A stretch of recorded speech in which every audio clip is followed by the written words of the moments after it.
It's Chosen Journey. Yeah. Let's go. On Hot 107.9.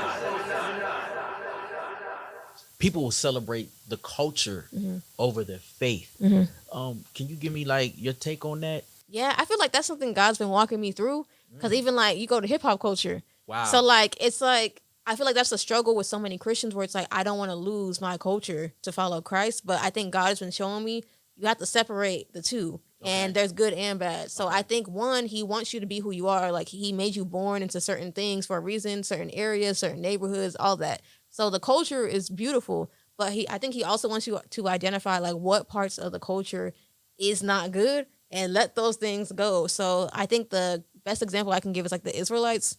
So God says the Israelites are the chosen people, and he wants them to be the Israelites. But even in their life, you see over and over again, like he's setting them free from slavery. He's doing all these things. And he's like, the only thing I want you to not do is just stop worshiping these idols. And then even when they're set free, they on their way to the promised land, they get tired and they're like, you know what?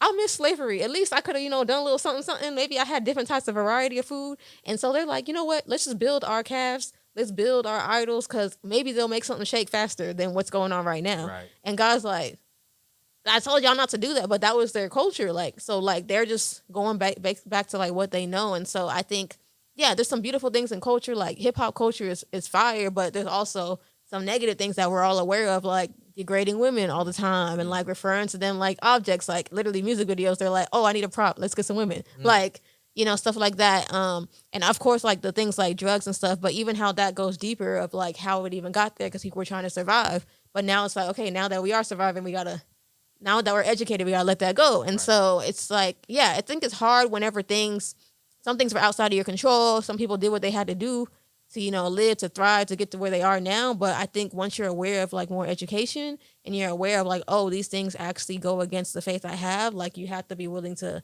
let them go while still being yourself. Wow. Anike is in the building, sitting here talking about the project and the music. And speaking of the music, with Pray For Me, and we talked about it a little bit earlier, but how your music has evolved and, and it's on a global scale. It has a global sound.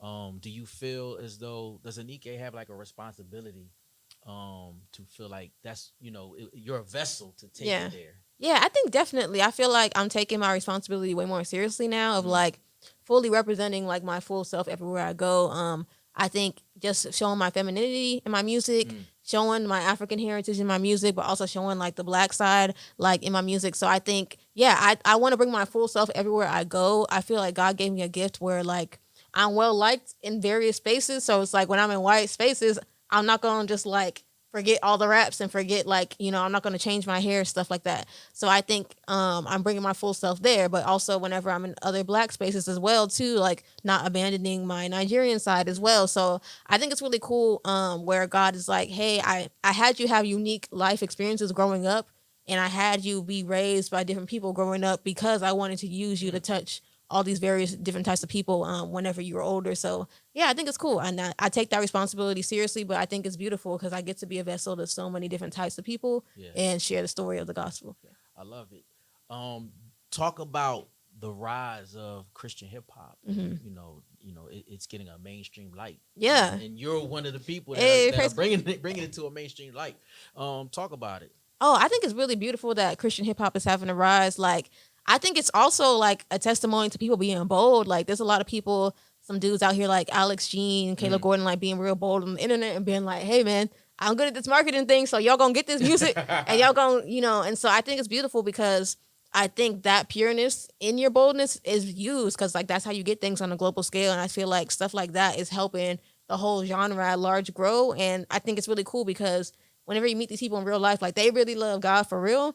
So I think on top of that is like, it's dope because it's like the music is fire. It's really pointing you to God. And then on top of that, you have people who are like prepared as well. So then now like people really getting discipled, people really getting the gospel and it's like breaking down barriers of like, oh, like, sorry, I couldn't put your song on programming because it don't sound good. But now it's like, hey man, it sound good. So I guess we gonna put in the rotation type stuff. So. Right. It's Chosen Journey. Yeah. Let's go. On Hot 107.9.